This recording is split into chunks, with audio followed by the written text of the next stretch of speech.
Hi friends, പുതിയൊരു വീഡിയോയിലേക്ക് എല്ലാവർക്കും സ്വാഗതം. മനോഹരനും മുത്തശ്ശിയും കൂടി സംസാരിച്ചതെല്ലാം കേട്ടും കൊണ്ട് ശരത്ത് അവിടേക്ക് വരികയാണ്. എന്നിട്ട് ശരത്ത് ചോദിക്കുകയാണ്, അല്ല എന്തു പറ്റി മുത്തശ്ശി എന്ന് ചോദിക്കുമ്പോൾ മനോഹരൻ ഇപ്പോഴും പാർവതി തിരിച്ചു വരുമെന്നുള്ള വിശ്വാസത്തിലാണ്.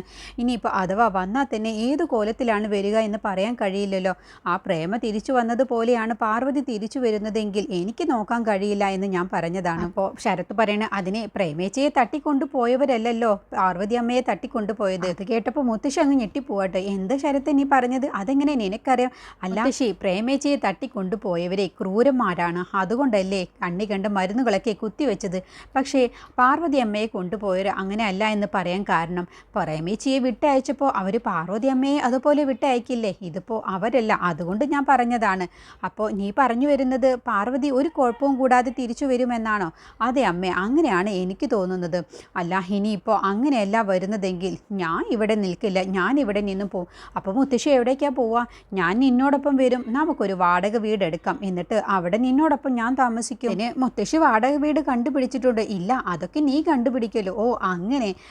മനോഹരനേക്കാളും എന്തുകൊണ്ടും നല്ല മോനാണ് നീ, അതുകൊണ്ടല്ലേ മനോഹരനെ എനിക്ക് ഇഷ്ടമില്ലാത്തത്. മനോഹരൻ പറയുന്നതൊന്നും ഞാൻ അനുസരിക്കാത്തത് എൻ്റെ ഭാഗ്യമാണ് മോൻ എന്നോടൊപ്പം ഉള്ളത്. എന്തായാലും പാർവതി വരട്ടെ, എന്നിട്ട് നമുക്കൊരു തീരുമാനമെടുക്കാമെന്ന് പറയുമ്പോൾ ശരത്തിൻ്റെ മുഖഭാവമൊക്കെ മാറുന്നുണ്ട്. ഈ തള്ളയെ കൊണ്ട് ഞാൻ കുറച്ച് ബുദ്ധിമുട്ടുമല്ലോ എന്നുള്ള ഭാവത്തിലിട്ടോ. പിന്നീട് നിരഞ്ജൻ വീട്ടിലേക്ക് വരികയാണ്. ആ സമയത്ത് ജയശങ്കർ ചോദ്യം ചെയ്യുകയാണ്, അല്ല നിരഞ്ജൻ, ഇന്നലെ എവിടെയായിരുന്നു?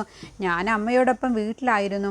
അല്ല, നിനക്ക് ഇന്നലെ എന്തോ ഒരു ഫംഗ്ഷൻ ഉണ്ടായിരുന്നു എന്ന് പറഞ്ഞു. എവിടെയായിരുന്നു ഫംഗ്ഷൻ എന്ന് ചോദിച്ചപ്പോൾ നിരഞ്ജൻ അതൊട്ടും തന്നെ ഇഷ്ടപ്പെടുന്നില്ല. അപ്പോൾ നിരഞ്ജൻ പറയണേ, ഇതെന്താ പോലീസ് സ്റ്റേഷനിലെ പോലെ വല്ല പ്രതികളെ ചോദ്യം ചെയ്യുന്നത് പോലെയുണ്ടല്ലോ.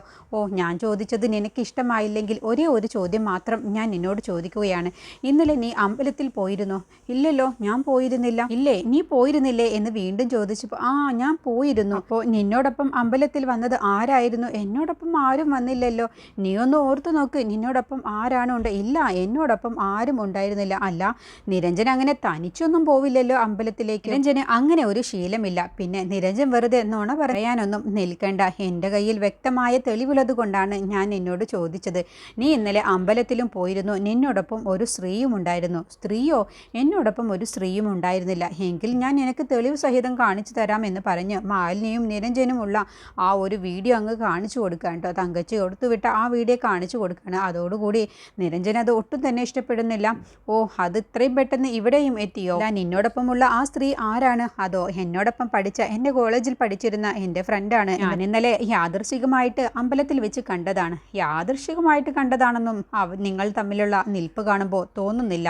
എന്തായാലും ഞാൻ ഇക്കാര്യങ്ങളൊന്നും തന്നെ അക്ഷരയോട് പറഞ്ഞിട്ടില്ല. അവൾ വിഷമിക്കുമെന്ന് കരുതിയിട്ട് എൻ്റെ മോളെ നിരഞ്ജ, നീ ചതിക്കരുത്. എന്താ സാർ ഈ പറയുന്നത്? ഞാനൊരു ഡോക്ടറാണ്, എനിക്ക് പലരുമായിട്ട് ബന്ധമുണ്ടാവും എന്ന് കരുതി ഇങ്ങനെയൊക്കെ സംശയിക്കുകയാണോ വേണ്ടത്? ഇതുവരെ ഞാൻ സംശയിച്ചിട്ടില്ല. സംശയിക്കാതിരിക്കാൻ വേണ്ടിയാണ് ഞാനിത് പറഞ്ഞത്. എന്തായാലും ഇക്കാര്യങ്ങളൊന്നും അക്ഷരയോട് പറയാൻ നിൽക്കണ്ട എന്ന് പറയട്ടോ. അങ്ങനെ നിരഞ്ജൻ റൂമിലേക്ക് പോവുകയാണ്. അപ്പോഴാണ് അക്ഷര ഇത് കണ്ടുവരുന്നത് കേട്ടോ. അപ്പോൾ നിരഞ്ജനെ കണ്ടതോടുകൂടി അക്ഷരയ്ക്ക് ഒരുപാട് സന്തോഷമാവുകയാണ്. എന്നിട്ട് നിരഞ്ജൻ്റെ അടുത്തേക്ക് ചെന്നിട്ട് ചോദിക്കുകയാണ്, അല്ല എവിടെയെന്ന് ചോദിക്കുമ്പോൾ, എന്ത്? അല്ല, എനിക്ക് വാങ്ങിയ സമ്മാനം. നിനക്ക് സമ്മാനമോ? അല്ല, ഇന്നലെ സമ്മാനം വാങ്ങിയെന്ന് അപ്പച്ചി പറഞ്ഞു. അത് നിനക്ക് വാങ്ങിയതാണെന്നുള്ളത് നീ അങ്ങ് തീരുമാനിച്ചാൽ മതിയോ? അത് പിന്നെ എനിക്കല്ലാതെ പിന്നെ ആർക്ക് വാങ്ങാനാണ്? ഞാൻ ഇന്നലെ ഒരു ഫംഗ്ഷന് പോകുമെന്ന് എന്നോട് പറഞ്ഞിരുന്നില്ലേ? ആ ഫംഗ്ഷന് വേണ്ടി വാങ്ങിയതാണ്. ശരി, എൻ്റെ ഭാഗത്താണ് മിസ്റ്റേക്ക്, സോറി എന്ന് പറയട്ടോ. ഞാൻ വെറുതെ തെറ്റിദ്ധരിച്ചു.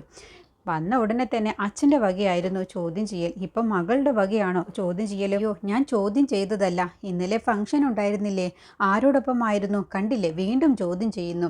അല്ല, ക്ലാസ്മേറ്റ് ആണെന്ന് പറഞ്ഞല്ലോ. അപ്പോൾ ക്ലാസ്മേറ്റിൻ്റെ പേരെന്താണ്? ഓ, ഇനിയിപ്പോൾ അതും അറിയണം. എന്താ, നിങ്ങൾക്ക് രണ്ടുപേർക്കും എന്നെ ചോദ്യം ചെയ്യാനൊന്നും നിൽക്കണ്ട. നിങ്ങളുടെ ആരുടെയും അടിമയൊന്നുമല്ല. അപ്പോൾ അക്ഷര പറയണ, ഒന്ന് പതിയെ പറയാം, അച്ഛൻ കേൾക്കും. ഇനി ഞാൻ എന്ത് വേണം? എനിക്കങ്ങനെ ആരെയും ഒരു പേടിയുമില്ല. ഞാൻ നിങ്ങളുടെ ഭാര്യയാണ്, അതുകൊണ്ടാണ് അതിന് നീ എൻ്റെ ഭാര്യയാണെന്ന് കരുതിയിട്ട് എന്നെ അങ്ങ് ഭരിച്ചു കളയാനൊന്നും നീ നിൽക്കണ്ട. നിരഞ്ജന് അതിനൊന്നും കിട്ടില്ല, അത് ഓർത്തു വെച്ചോ എന്ന് പറഞ്ഞ് നിരഞ്ജൻ ദേഷ്യപ്പെട്ടു പോവാണ്ട്. അപ്പോൾ അക്ഷര പൊട്ടിക്കരയുകയാണ്. ഇങ്ങനെന്താ ഇങ്ങനെയൊക്കെ സംസാരിക്കുന്നതും പെരുമാറുന്നതും എന്നുള്ള ഭാവത്തിൽ കേട്ടോ. ഇവിടെ നിരഞ്ജൻ്റെ അടുത്തേക്ക് കാഞ്ചന അപ്പിച്ച് ചെല്ലുകയാണ്. എന്നിട്ട് ചോദിക്കുകയാണ്, നിരഞ്ജ, ഞാൻ ചോദിക്കുന്നത് കൊണ്ട് നിനക്കൊന്നും തോന്നരുത്. നിങ്ങൾ രണ്ടുപേരും തമ്മിൽ ഒരു പ്രശ്നവും ഉണ്ടായിരുന്നില്ല. ഞാൻ ഇവിടേക്ക് വരുമ്പോൾ എൻ്റെ ഏറ്റവും വലിയ സന്തോഷം എന്തായിരുന്നെന്നോ, നിങ്ങളോടൊപ്പം സന്തോഷത്തോടു കൂടി ജീവിക്കാമെന്ന്.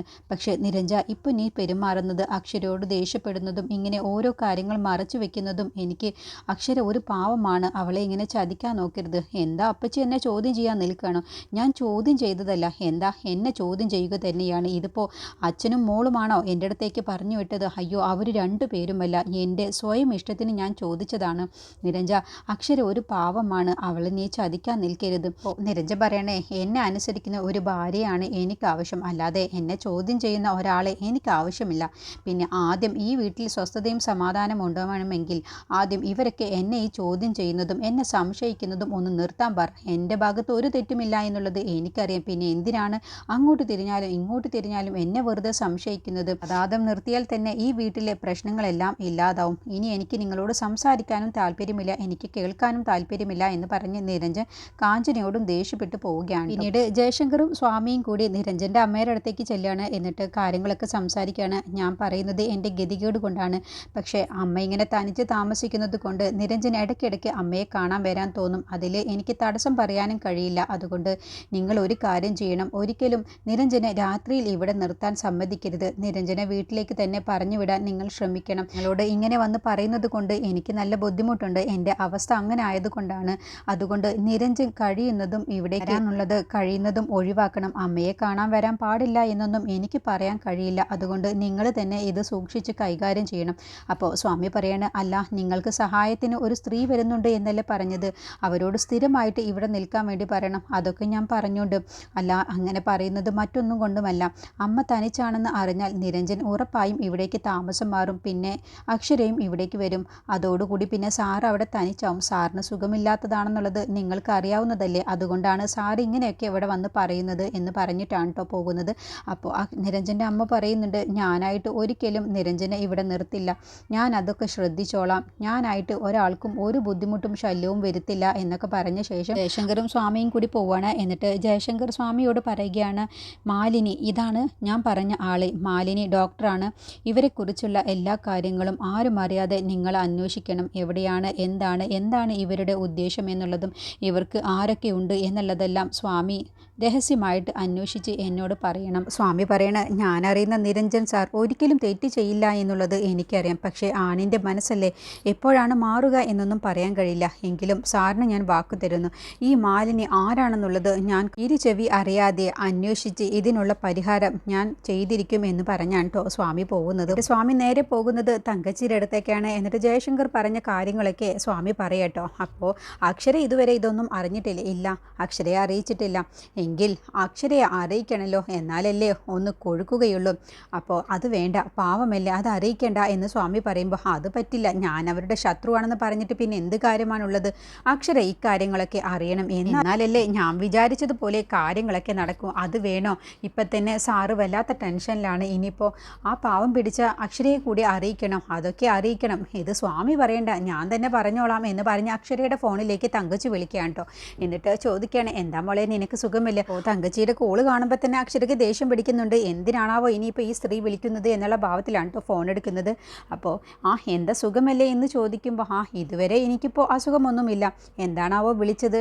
ഞാൻ വിളിച്ചത് അക്ഷര ചില കാര്യങ്ങൾ അറിഞ്ഞിട്ടില്ല എന്നുള്ളത് എനിക്ക് മനസ്സിലായി. അക്ഷരയെ അങ്ങനെ ചതിക്കപ്പെടാൻ പാടില്ലല്ലോ, അതുകൊണ്ടാണ് അക്ഷരയ്ക്ക് ഞാൻ ചില സൂചനകളൊക്കെ തരുന്നത്. നിൻ്റെ ഡാഡിക്കും നിരഞ്ജനെക്കുറിച്ചുള്ള എല്ലാ കാര്യങ്ങളും അറിയാം. ഡാഡിക്കോ? അതെ, നിനക്ക് ഇപ്പോഴും വൈകിയിട്ടില്ല, നിനക്ക് എന്ത് തീരുമാനം വേണമെങ്കിലും ഇപ്പോഴും എടുക്കാം. അതുകൊണ്ട് നീ സത്യാവസ്ഥ എന്താണെന്നുള്ളത് നിൻ്റെ ഡാഡിയോട് തന്നെ ചോദിച്ച് മനസ്സിലാക്കുക എന്ന് പറഞ്ഞ് തങ്കച്ചി ഫോൺ വെക്കാൻ കേട്ടോ. അപ്പോൾ ഫോൺ വെച്ച ശേഷം സ്വാമി പറയണ, അത് അക്ഷരയോട് പറയണ്ടായിരുന്നു, ആ കുട്ടി വല്ലാതെ വിഷമിക്കുമെന്ന് പറയുമ്പോൾ തങ്കച്ചി സന്തോഷിക്കുകയാണ്. കുറച്ചൊക്കെ വിഷമിക്കട്ടെ, അവൾ കുറച്ചൊക്കെ എന്നെയും ബുദ്ധിമുട്ടിച്ചിട്ടുള്ളതല്ലേ എന്നുള്ള ഭാവത്തിൽ കേട്ടോ. എന്നിട്ട് അക്ഷര നേരെ ജയശങ്കറിൻ്റെ അടുത്തേക്ക് ചെല്ലുകയാണ്. എന്നിട്ട് കാര്യങ്ങളൊക്കെ ചോദിച്ചറിയുകയാണ്. അച്ഛൻ എന്തുകൊണ്ടാണ് എന്നിൽ നിന്ന് ഇക്കാര്യം മറച്ചു വെച്ചത് എന്ന് ചോദിക്കുമ്പോൾ, എന്താ മോളെ, അല്ല, നിരഞ്ജനെക്കുറിച്ച് നിങ്ങളെല്ലാം അറിഞ്ഞിട്ടുണ്ട്, എന്നെ എല്ലാവരും കൂടി വഞ്ചിക്കുകയാണ്. എന്താ മോളെ, നിൻ്റെ ഭർത്താവിനെ കുറിച്ചാണ് നീ ഈ പറയുന്നത്? അതെ, എനിക്കൊക്കെ ചില സംശയങ്ങളൊക്കെ ഉണ്ട്, ഞാൻ അത്ര വിഡ്ഢിയൊന്നുമല്ല. ഒരു ഫംഗ്ഷന് പോകുന്നുണ്ട് എന്ന് പറയാം, ഗിഫ്റ്റ് വാങ്ങിച്ചു കൊടുക്കുക, അപ്പോൾ അപ്പുറത്തൊരു പെണ്ണാണെന്നുള്ളത് മനസ്സിലാക്കാനുള്ള ബുദ്ധിയൊക്കെ എനിക്കുണ്ട്. അത് ആരാണെന്നുള്ളതാണ് എനിക്ക് അറിയേണ്ടത്, ഞാൻ അറിയുന്ന ആളാണോ എന്ന് ഡാഡിയോട് ചോദിക്കുന്ന സമയത്ത് ജയശങ്കർ ആ വീട് വീഡിയോ അങ്ങ് കാണിച്ചു കൊടുക്കാൻ കേട്ടോ. അത് കണ്ടതോടുകൂടി അക്ഷരയുടെ കണ്ണുകളൊക്കെ നിറയുകയാണ്.